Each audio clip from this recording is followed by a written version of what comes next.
nosotros tenemos un símbolo que es la cruz, pero es una señal, un símbolo. Las religiones, la ideología en general tienen un símbolo visual.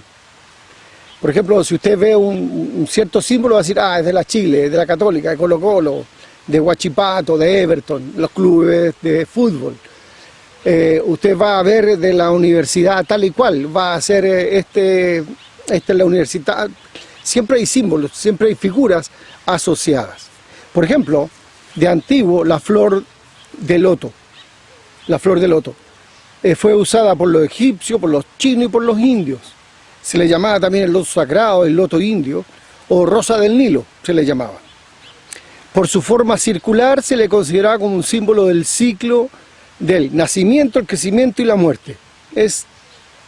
Y sabe, lo particular de esta flor es que podía germinar después de 10 siglos. Se conservaba la semilla, después de 10 siglos puede germinar. Qué increíble, ¿no? Ahora, también se le considera como símbolo del surgimiento de la belleza y de la armonía de las turbias aguas del caos, por esas pesadas filosofías. Así que la flor de loto sirve de señal para ese tipo de creencia, digamos. La estrella David, que son dos ángulos equiláteros superpuestos, uno hacia arriba y el otro hacia abajo, y hacía, ¿cierto?, una estrella de 6 partes, de 6 puntas. También es lo que habla respecto del pueblo de Israel, lo usa el pueblo de Israel, ¿cierto? Se habla también del pacto de David con Dios, que el trono sería establecido para siempre y el Mesías descendería, ¿cierto?, de él. Eso es un poco de historia. En el día de hoy, por ejemplo, las personas que tienen por creencia el comunismo usan el martillo y la hoz, marxismo también, y el gobierno soviético, ¿cierto?, lo adoptó en 1917 de una pintura belga del siglo XIX. No es original, ¿cierto?, el martillo y la hoz. ¿Y qué representa? Representa la unión de la agricultura y la industria, la unión del obrero y el campesino, las fábricas y el campo. Esa es la asociación que hicieron. También los nazis, como usted bien sabe, que existieron los nazis, usaron la cruz esvástica, la esvástica. Y en el año 6000 o 5000 años antes de Cristo, la esvástica ya se usaba ya. No es algo original de los nazis, no. La esvástica es del idioma sánscrito y significa buena fortuna, bienestar. Ahora, se pensaba también que esta cruz, con esas puntas, seguía el movimiento del sol. Hoy es símbolo sagrado del budismo, del hinduismo, del jainismo y del dinismo. Varios lo usan la esvástica. Ahora, aparece en artefactos de cultura europea antes de Cristo, la esvástica. Y a comienzos del siglo XX se usó mucho por los numerosos significados que tenía. En Alemania, el movimiento Volkskisch la usó como símbolo de identidad aria y orgullo nacionalista alemán. De ahí parte todo este asunto del uso ahí. Es posible que esta idea se aferraron los nazis para tomarlo como símbolo. La esvástica, o Hakenkreuz, es la cruz en forma de gancho. A partir de más o menos 1920 la empezaron a usar y el nazismo quedó identificado con esa cruz, la esvástica. Bien, los cristianos no somos excepción, también tenemos símbolos. Y les voy a hablar de los primeros cristianos. Los primeros símbolos sufrían acusaciones falsas, absurdas, había persecuciones, los persiguieron. Hasta el año 311, donde se firma un acuerdo firmado por el emperador Constantino, dejaron de perseguir a los cristianos. Pero en esos 300 años los estuvieron persiguiendo. Y esta persecución los llevó a ser muy cautos, muy cautos. Evitaban demostraciones abiertas de fe, mantenían en secreto su fe.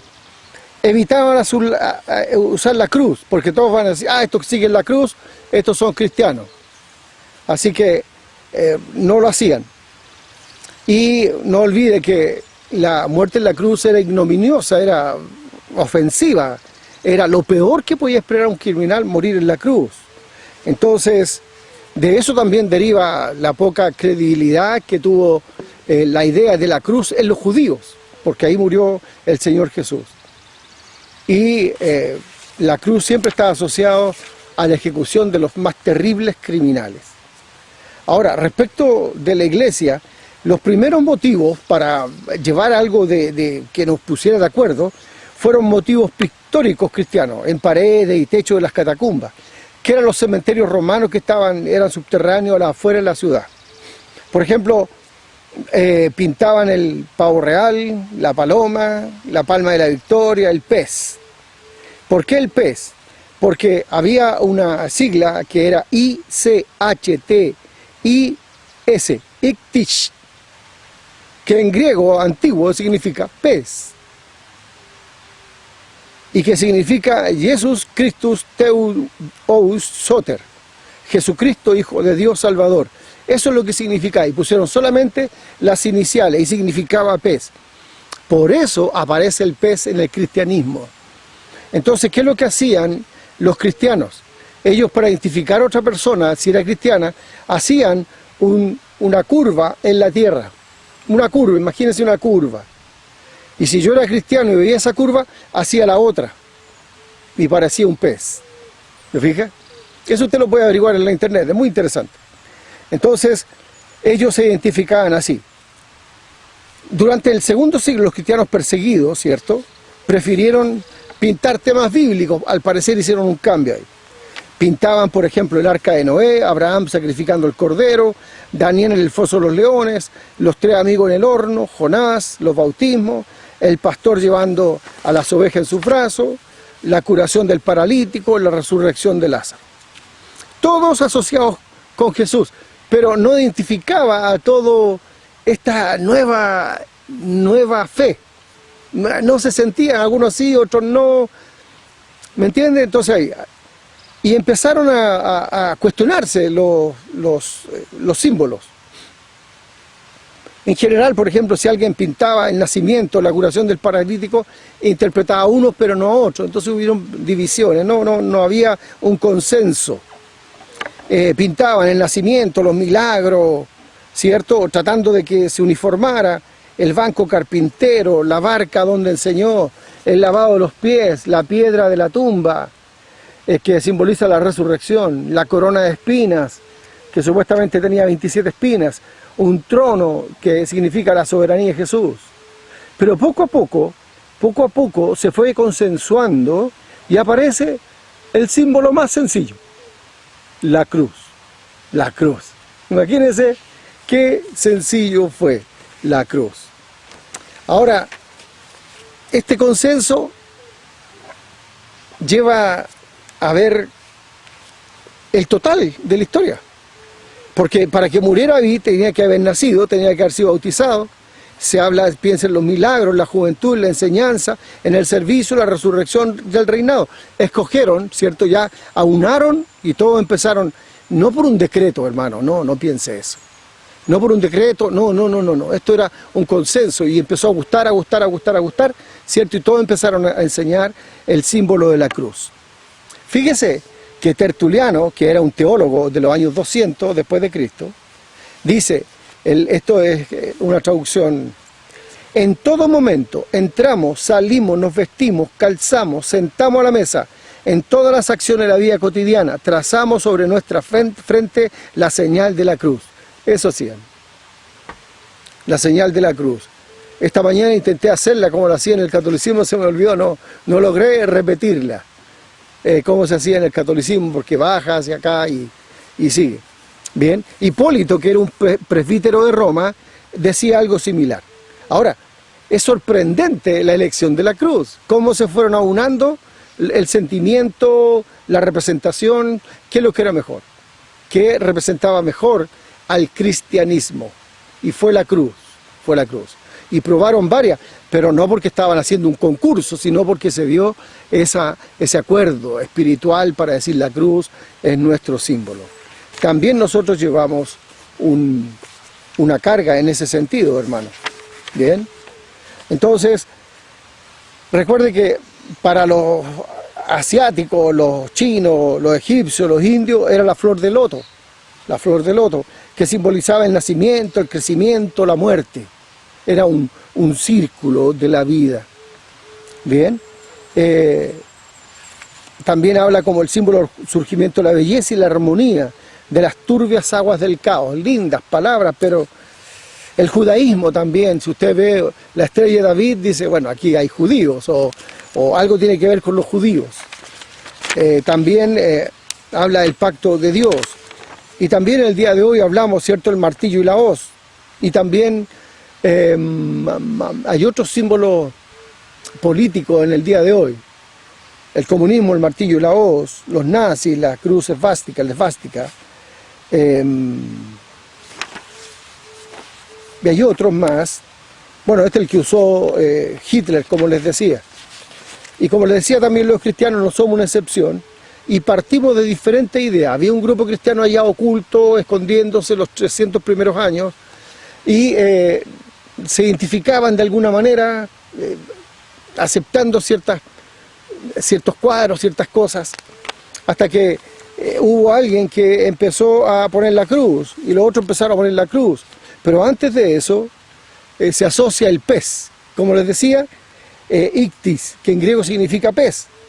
Uno, ¿cierto?, si creía que el otro, por ejemplo, yo pienso que David es cristiano, no lo conozco, y hacía un dibujo en la arena, si estaba en la playa. Y si David se acercaba y hacía la otra parte, era cristiano, podía confiar en él. ¿Me entiende? De esa forma se andaban ocultando los cristianos. Ahora no nos ocultamos y somos peores que antes, imagínense. Bien, así se llegó después a la cruz y donde hubo consenso. ¿De acuerdo? Entonces, ¿por qué le insisto en esto? Porque yo pregunto, ¿qué es para nosotros? ¿Y qué es para la iglesia la cruz?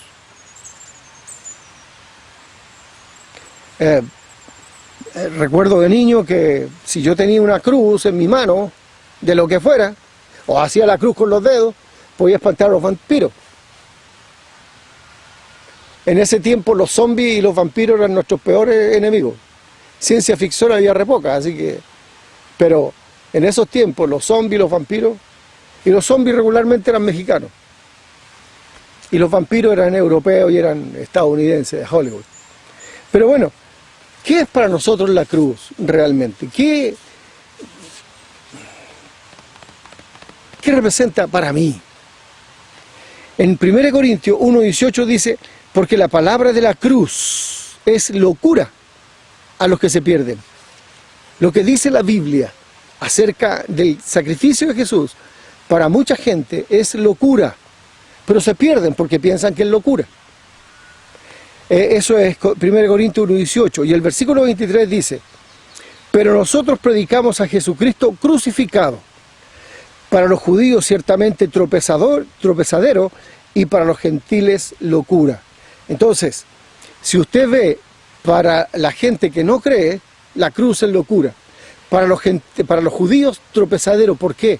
Porque ellos no podían aceptar que el Mesías muriera en una cruz. En esa ignominia, en esa ofensa, en ese terrible, terrible sacrificio. ¿Me entiende? Entonces, usted tiene que considerar eso, tiene que considerarlo y ver que para los que no creen es locura, para los judíos es tropezadero. Los romanos y los gentiles veían la cruz como algo indigno, ignominioso, vergüenza y burla. Entonces, si usted piensa, ¿quién podría ser adorado? Si yo considero que la cruz es indigna, ignominiosa, es una vergüenza, es una burla, no puedo adorar a alguien que murió ahí. Pero no entendían lo del sacrificio, no tenían idea de eso. Bueno, y muchos cristianos del primer tiempo es poco lo que entendían. ¿Me entiende? Entonces, podría ser respetado, adorado, considerado a alguien que murió en la cruz, que ellos consideraban indigna, ignominiosa, de vergüenza, de burla. ¿Qué opina usted? ¿Usted seguiría así a alguien que estuviera en esa condición? En Deuteronomio, el capítulo 21, dice lo siguiente: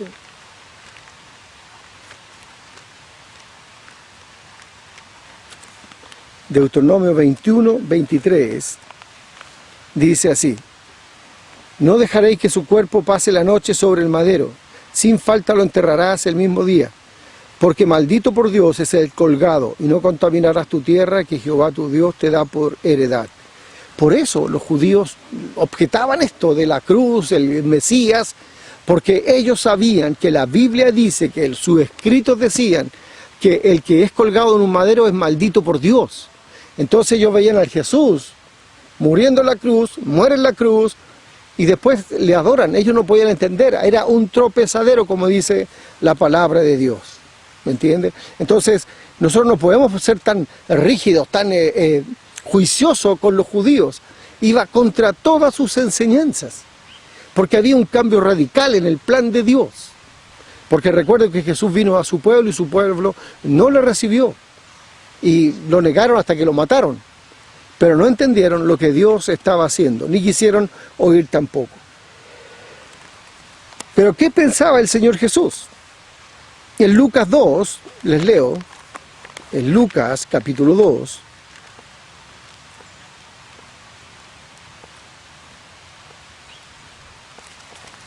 Lucas capítulo 2, versículo 41 al 50, dice lo siguiente: iban sus padres todos los años a Jerusalén en la fiesta de la Pascua.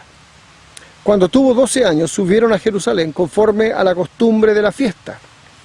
Al regresar ellos, acabada la fiesta, se quedó el niño Jesús en Jerusalén, sin que lo supiesen José y su madre. Y pensando que estaba entre la compañía, anduvieron camino de un día y le buscaban entre los parientes y los conocidos, pero no le hallaron. Volvieron a Jerusalén buscándole, y aconteció que 3 días después le hallaron en el templo, sentado en medio de los doctores de la ley, oyéndoles y preguntándole. Y todos los que le oían se maravillaban de su inteligencia y de su respuesta. Cuando le vieron, se sorprendieron, y le dijo su madre: hijo, ¿por qué nos has hecho así? He aquí tu padre y yo te hemos buscado con angustia. Entonces le dijo: ¿por qué me buscabais? ¿No sabíais que en los negocios de mi padre me es necesario estar? Mas ellos no entendieron las palabras que les habló. Y descendió con ellos y volvió a Nazaret, y estaba sujeto a ellos. Y su madre guardaba todas estas cosas en su corazón. Y Jesús crecía en sabiduría, en estatura y en gracia para con Dios y los hombres. ¿Qué decía Jesús? En lo que mi Padre quiere, ahí debo estar. Tenía 12 años. Y a los 12 años él sabía lo que tenía que hacer. Entonces, hay personas que tienen 40 años y no tienen ni idea de lo que tienen que hacer en la iglesia. Hay otros de 50 y más que van de paseo a la iglesia.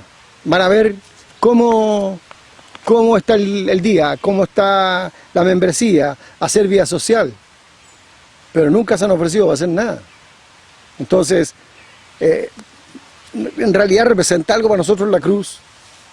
Representa algo para ti. Es cierto, justifiquemos, en cierto modo, el pensamiento de los judíos, que el que es colgado en un madero es maldito. Ya, de acuerdo, habría que explicar y ver todo lo demás, porque hay judíos que se han transformado en cristianos. Pero un niño de 12 años sabía que iba a ir al sufrimiento, sabía que iba a la cruz, lo sabía. ¿Me entiende? También en Marcos capítulo 8, 31-32 es: y comenzó a enseñarles que le era necesario al Hijo del Hombre padecer mucho y ser desechado por los ancianos, por los principales sacerdotes y por los escribas, y ser muerto y resucitar después de 3 días. Esto les decía claramente. Y aquí donde Pedro empezó a reconvenir y le dijo: apártate de mí, Satanás. Pero les decía claramente qué pasaba con Jesús. Él sabía que iba a padecer, iba a sufrir mucho, que iba a ser desechado por los ancianos, por los principales sacerdotes, por los escribas, y le iban a matar. Pero él sabía también que iba a resucitar. Entonces, ¿Jesús hablaba con claridad? Sí, con mucha claridad les hablaba el Señor Jesús. Entonces, no nos confundamos, que no nos confundan. Bien, que no les confundan. Le estaba hablando de manera clarísima a estos hombres. En Marcos 9:31 dice lo siguiente.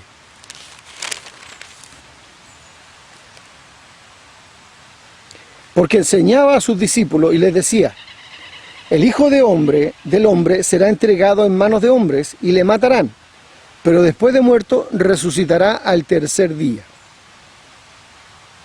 En el capítulo 10, versículo de Marcos, capítulo 10, versículo 32 al 34, dice lo siguiente. Iban por el camino subiendo a Jerusalén y Jesús iba delante, y ellos se asombraron y le seguían con miedo.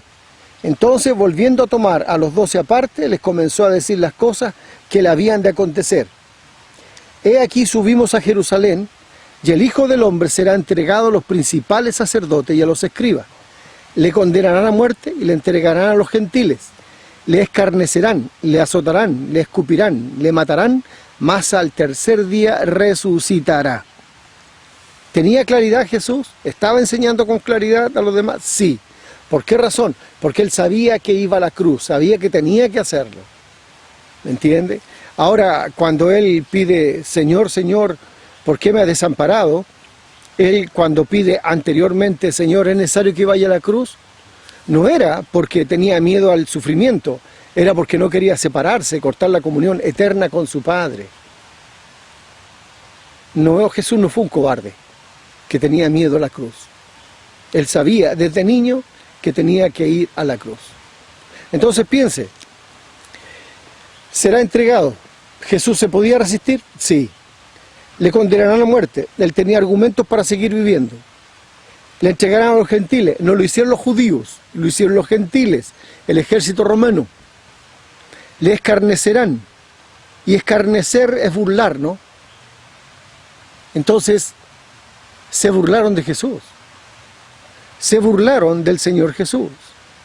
Le escarnecerán. Le azotarán. Usted sabe lo que era el gato judío, ¿no? Era un látigo con 5 puntas y en las puntas tenían metales o huesos. Y con eso se pegaba en la espalda o donde. Y eso le hacía tira, se le caía la piel, se le caía la carne, se le caía al que castigaban. Jesús sufrió todo eso. Y imagínense, le pusieron una capa, tal vez se le secó la sangre ahí, se la sacaron y lo llevaron. ¿Cuánto será el sufrimiento? ¿Cuánto habrá sido lo que corporalmente el Señor Jesús sufrió? ¿Cuánto sufrimiento habrá de que una creación se ría de uno? Usted entra a su casa, ve una araña, la mata, no piensa más.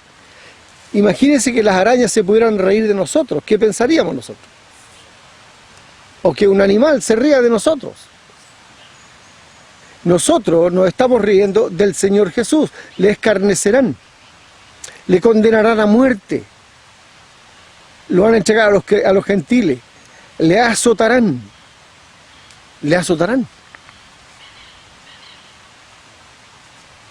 le escupirán. ¿Usted ha recibido escupos? ¿Sabe usted lo que es recibir escupos? Y no uno, sino muchos escupos. El Señor Jesús lo aprendió. Le van a escupir. Le van a escupir. Y él lo sabía desde niño. En el negocio de mi padre es necesario estar. Le escupirán y lo matarán. Ahora, muchos quieren usar la cruz como símbolo de protección. El otro día conversaba con alguien y me decía, no, yo hice esto en el departamento y rocié y me acordé de mí mismo porque nosotros hicimos eso en la casa.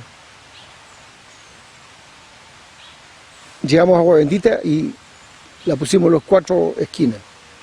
No pasó nada, si el problema era yo, no era otra cosa, era yo el problema.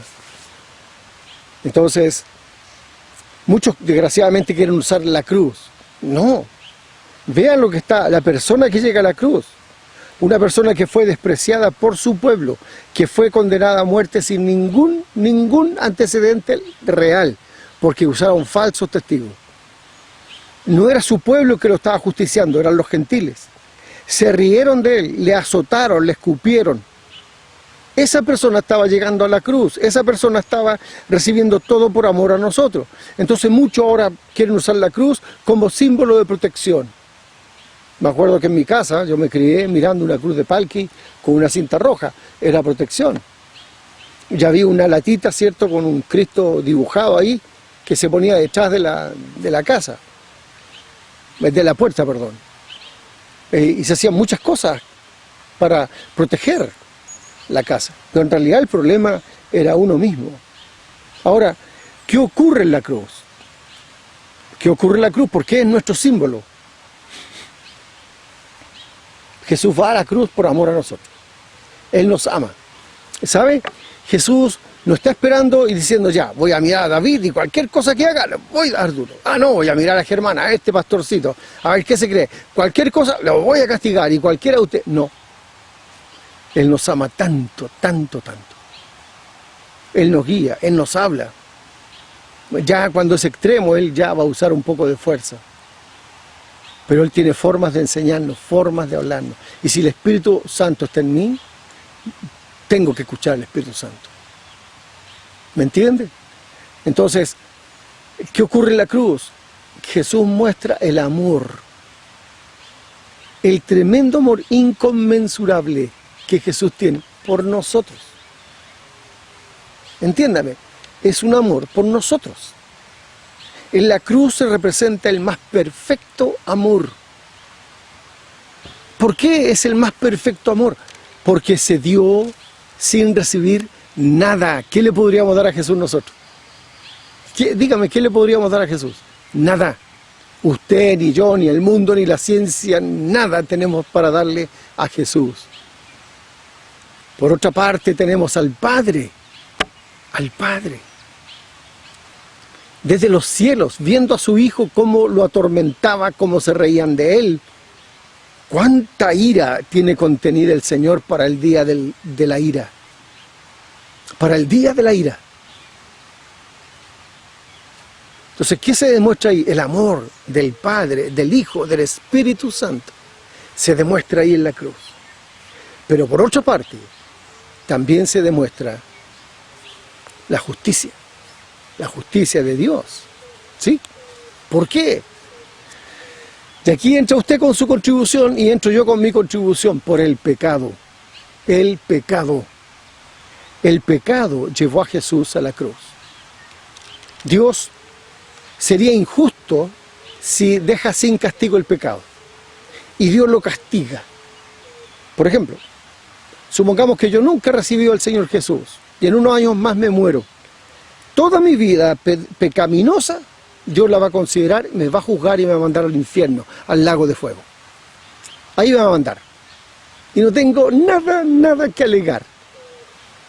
Yo pago entonces los pecados, yo. Dios se separa eternamente de mí, no es que deje de existir. Se separa inmediatamente de mí y me manda al lago de fuego. De ahí voy a vivir eternamente, sufriendo, solo. Van a haber millones, pero va a estar solo. Porque la oscuridad va a ser tal que no se van a ver. Tal vez se escuchen, pero no se van a ver. Entonces, ¿qué fue la proposición de Dios? Cristo muere, paga el pecado y se hace justicia. Amor y justicia.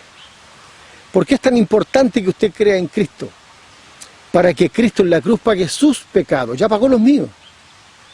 Dios no tiene nada en contra mío, nada. La vida justa de Jesús es mía. Me la regaló. Cuando yo oro, ¿quién ve Dios? A un santo. Ay, oiga, pero usted mismo ha contado que sí es cierto. Pero todo eso fue perdonado. Todos mis pecados son perdonados. El gran amor de Jesús y la justicia de Dios. Por eso usted necesita Necesita. Ahora, si usted quiere ir al lago de fuego y vivir eternamente atormentado en la oscuridad, solo, sigue igual. Pero si usted se da cuenta que el destino que le espera es terriblemente malo y de sufrimiento, debiera correr a los pies de Jesús y decir: Señor Jesús, te acepto que me sustituyas, que tú mueras por mí, acepto que me regales tu vida justa, santa, que sea atribuida a mí, lo acepto. ¿Sí? Eso es lo que ocurre en la cruz. Por eso el símbolo de la cruz, el símbolo este que nosotros como cristianos tenemos, es el más adecuado y el que más nos representa, porque ahí obtuvimos salvación. Ahí obtuvimos el perdón de nuestros pecados. Jesús derramó su sangre, lavó los pecados nuestros con su sangre, murió para satisfacer la ira del Padre. Pero si usted no cree en Jesús, usted tiene que pagar el pecado con su muerte eterna. Y usted dirá: bueno, voy a estar muerto. No, entienda, la muerte es separación, va a estar separado de Dios y separado de nosotros también, y va a estar allá, condenado por la eternidad. Entonces, ¿por qué Jesús lo hace? Porque los líderes lo matarían, porque estaba escrito, y porque Él lo decidió, porque Él se complace en obedecer a su Padre. Él se complace en obedecer a Dios. Entonces, piense, por favor, un momento. Piense, si en este minuto usted muriera, ¿dónde va su alma? ¿Dónde va su espíritu? ¿Dónde? ¿Me podría decir? Sin Jesús va a la condenación. Con Jesús va al cielo. ¿Qué quiere escoger? Por favor, ¿qué quiere escoger? Ahí está la sustitución. ¿Se recuerdan? Bueno, no sé si usted conoce de Isaías, pero dice el capítulo 53 de Isaías, dice lo siguiente: ¿quién ha creído a nuestro anuncio y sobre quién se ha manifestado el brazo de Jehová? Subirá cual renuevo delante de él, como raíz de tierra seca. No hay parecer en él ni hermosura. Le veremos más sin atractivo, para que le deseemos. Le seguimos por su belleza moral. Despreciado y desechado entre los hombres, varón de dolores, experimentado en quebranto, y como que escondimos de él el rostro. Fue menospreciado. Fue y no... Perdón. Y no lo estimamos. Ciertamente llevó él nuestras enfermedades, sufrió nuestros dolores, y nosotros le tuvimos por azotado, por herido de Dios y abatido. Mas el herido fue por nuestras rebeliones, molido por nuestros pecados. El castigo de nuestra paz fue sobre él, y por su llaga fuimos nosotros curados. Del pecado, por supuesto. Todos nosotros nos descarriamos como ovejas, cada cual se apartó por su camino, mas Jehová cargó en él el pecado de todos nosotros. Angustiado él y afligido, no abrió su boca, como cordero fue llevado al matadero, y como oveja delante de sus trasquiladores enmudeció, y no abrió su boca, Por cárcel y por juicio fue quitado, y su generación, ¿quién la contará? Porque fue cortado de la tierra los vivientes, por la rebelión de mi pueblo fue herido, y se dispuso con los impíos su sepultura, mas con los ricos fue en su muerte, aunque nunca hizo maldad ni hubo engaño en su boca. Con todo eso, Jehová quiso quebrantarlo, sujetándole a padecimiento, cuando haya puesto su vida en expiación por el pecado. Verá al linaje, vivirá por largos días, y la voluntad de Jehová será en su mano prosperado. Verá el fruto de la aflicción de su alma, y quedará satisfecho. Por su conocimiento justificará mi siervo a muchos, y llevará las iniquidades de ellos. ¿Se da cuenta? Si conocemos a Jesús, si llegamos a conocerle a Él, si llegamos a entender un poco más de Isaías, que Él llevó nuestras enfermedades, algunos creen que por eso tenemos la sanidad asegurada. No es cierto eso. Él llevó lo pecaminoso que somos nosotros, pero Él igual murió por nosotros, porque nos ama. Entienda, Él le ama tal como usted es. le quiere traer hacia acá, que el Espíritu Santo habite en su corazón y usted empieza a cambiar lo que tiene que cambiar, lo que Dios le diga que tiene que cambiar. Así que, ¿qué tal si se anima? Y ahora, en esta mañana de domingo, usted se hinca ahí en su living, en su dormitorio, en donde esté, y le dice: Señor, perdóname, he pecado contra el cielo y contra ti. He hecho maldades, Señor. Te he negado, me he avergonzado. Como hijo tuyo, como hija tuya, soy una vergüenza, perdóname. Háblame, Señor, y dame las tareas. Usted sin Cristo va al infierno, hínquese y dígale: Señor, perdóname. He pecado. Me he reído de ti. He hecho chistes de ti. Me he dado de macanudo contando cosas de Cristo, de los apóstoles, de la Virgen. Me arrepiento. He hecho tal y cual es pecado. Perdóname. Porque sé que por esos pecados fuiste a la cruz. Y ahora, recién entiendo que tú me amas. Que tú me quieres cambiar. Yo no necesito cambiar. Tengo que ir tal como soy. Tal como soy. Acércate a Jesús. Arrodíllate. Pídele perdón. Y que sean tus palabras invocando el nombre de Dios. Hazlo. Que Dios les bendiga. Muchas gracias a todos.